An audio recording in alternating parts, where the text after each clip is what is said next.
সন্তান বেয়াদব হইলে মানুষ করা যায়, কিন্তু সন্তানের অভিভাবক যদি বেয়াদব হয় ওই অভিভাবকের সন্তান মানুষ করা যায় না।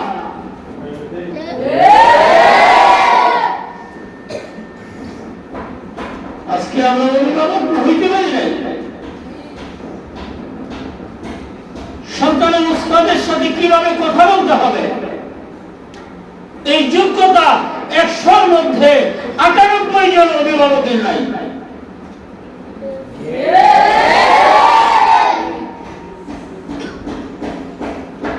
সন্তানের উস্তাদের সাথে কিভাবে কথা বলতে হয় এটা যে অভিভাবক না জানে সে কিসের অভিভাবক?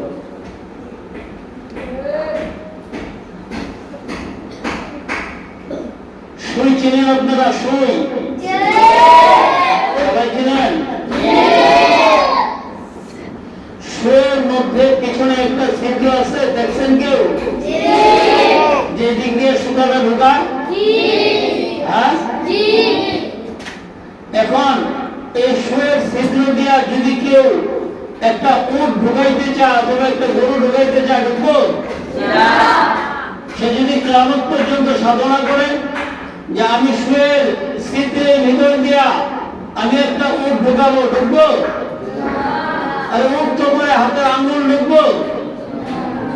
সুটা যদি বলা হয়, সুটা যদি বলা হয়, বলা হইলে তো শুয়ে শুয়ে থাকবে না, ওটার নাম পরিবর্তন হয়ে যাবে, ঠিক না? বুঝো নাই তোমরা? বুঝাইতে পারলাম না? শুয়ের চেয়ে একটু বড় যেটা দিয়ে আমরা আলুর বস্তা ছিলাম ওটাকে কি সুই কয়? ওটাকে কি কয়? ওটার নাম জানি কি রকম?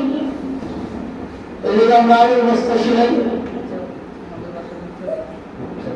সুইচা না, সুই না, সুইচা বা আরো অন্য কোনো নাম হয়, নামের পরিবর্তন হয়ে যায়, ওটা সুই থাকে না। বোঝাই মকসুদ হইল সুয়ের একটা মাপ আছে, সুয়ের একটা সাইজ আছে। সুয়ের ছিদ্রের ভিতর দিয়া হাতি ঘোড়া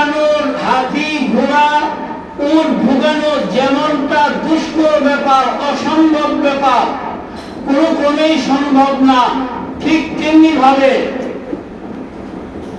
কোন ছাত্রের অভিভাবক তার সন্তানের উস্তাদের সাথে অসৎ আচরণ করবে আর তার সন্তান হাফেজ হবে সুয়ের ছিদ্র দিয়া উট ঢুকানো যেমন কঠিন তার সন্তানকে হাফেজ বানানো তেমনই কঠিন।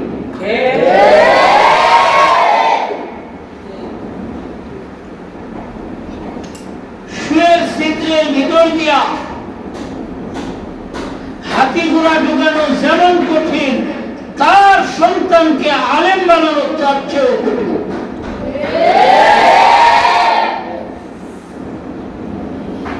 অভিভাবক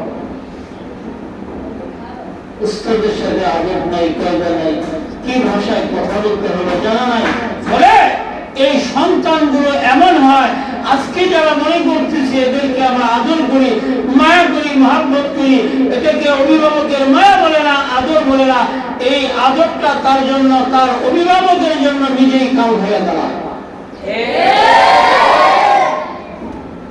যে ছেলেটার জন্য উস্তাদের সাথে অভিভাবক খারাপ ব্যবহার করছে ওই ছেলেটাই 2 বছর 3 বছর পরে যা মায়ের বুকে লাথি মারে, ওই ছেলেটাই মাকে বাড়ি থেকে বের করে দেয়, ওই মেয়েটাই রাজবাসাতে থাকে অথচ মাকে একদিন জিজ্ঞেস করে না,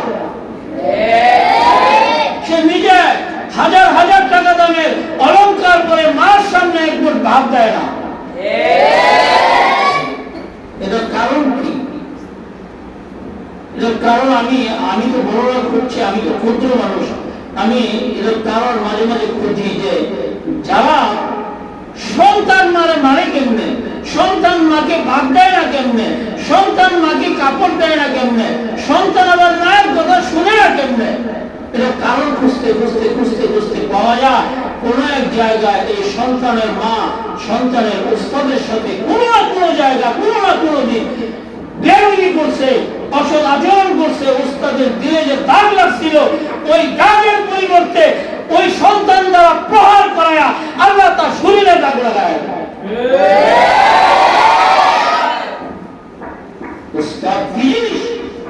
নিজেদের উৎস।